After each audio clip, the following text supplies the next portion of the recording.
Assalamualaikum warahmatullahi wabarakatuh. Perkenalkan, nama saya Laude Muhammad Ilham Ramadan dengan NIM A1J1 18019 dari kelompok 1. Video ini merupakan video pembelajaran tentang otot pada manusia dan juga sebagai salah satu tugas praktikum mata kuliah anatomi fisiologi manusia yang diampu oleh dosen Bapak Mustamin Balumbi SPD MSI. Langsung saja kita mulai pembahasannya. Otot merupakan organ tubuh yang mengubah energi kimia menjadi energi mekanik.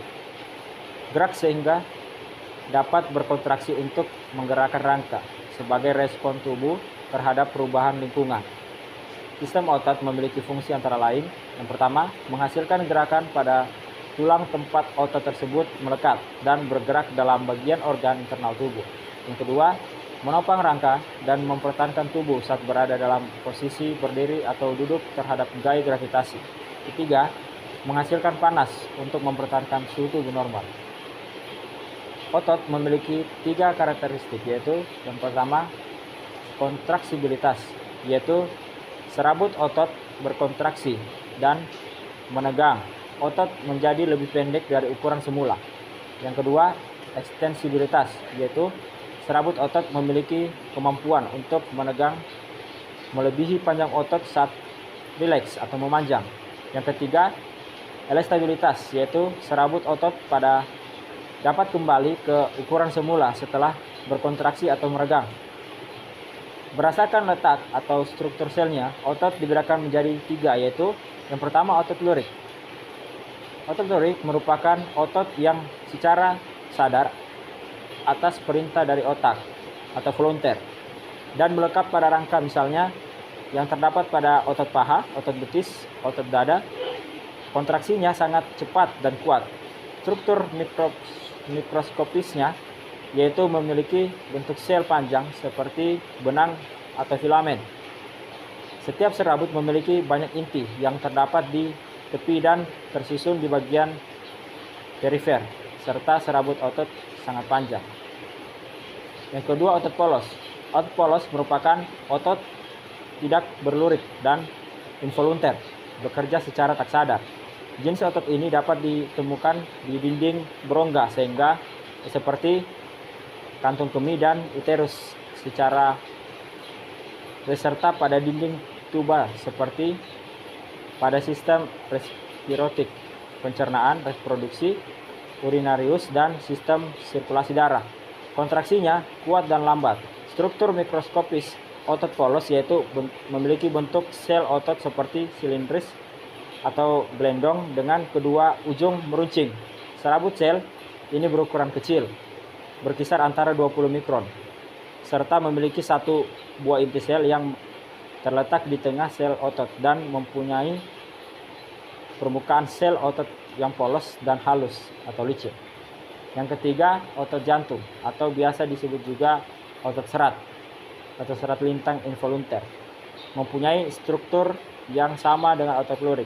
Otot ini hanya terdapat pada jantung, bekerja terus-menerus setiap saat tanpa henti. Tetapi otot jantung juga mempunyai masa istirahat, yaitu setiap kali berdenyut. Memiliki banyak inti sel yang terletak di tepi agak di tengah.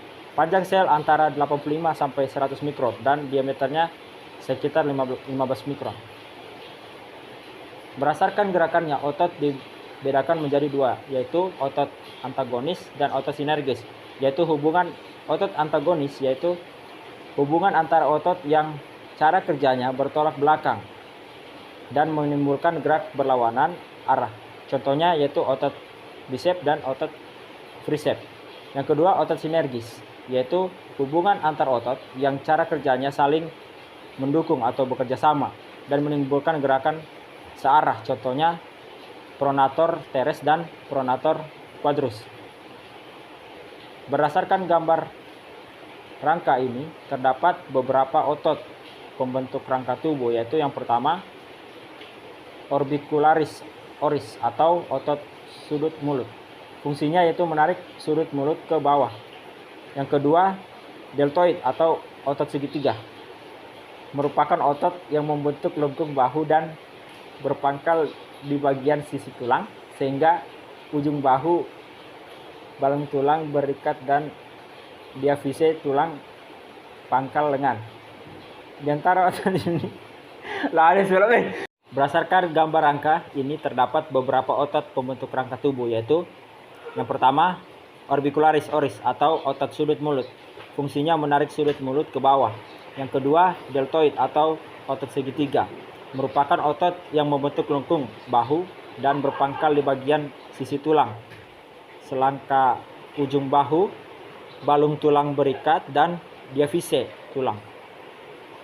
Di antara otot ini dan tulang pangkal lengan terdapat kantung lendir yang fungsinya mengangkat lengan sampai mendatar.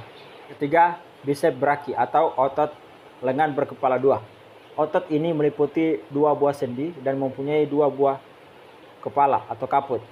Kepala yang panjang melekat di dalam sendi bahu dan kepala yang pendek melekatnya di sebelah luar dan yang kedua di sebelah dalam. Otot ini ke bawah menuju ke tulang pengumpil.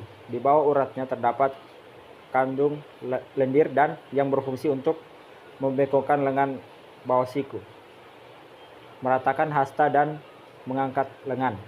Yang keempat, rectus femoris merupakan salah satu dari otot paha depan dan menempel pada patella atau tutup lutut oleh tendon paha depan. Yang kelima, sartorius merupakan otot penjahit yang bentuknya panjang seperti pipa. Terdapat di bagian paha dan berfungsi sebagai akselerasi femur, memutar keluar pada waktu lutut mengetul, serta membantu gerakan fleksi femur dan membengkokkan keluar. Yang keenam, extensor digitorum merupakan otot yang panjang yang terletak di kompartemen posterior lengan bawah.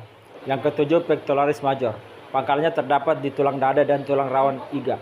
Fungsinya dapat memutar lengan ke dalam dan menengahkan lengan, menarik lengan melalui dada, dan merapatkan lengan ke dalam.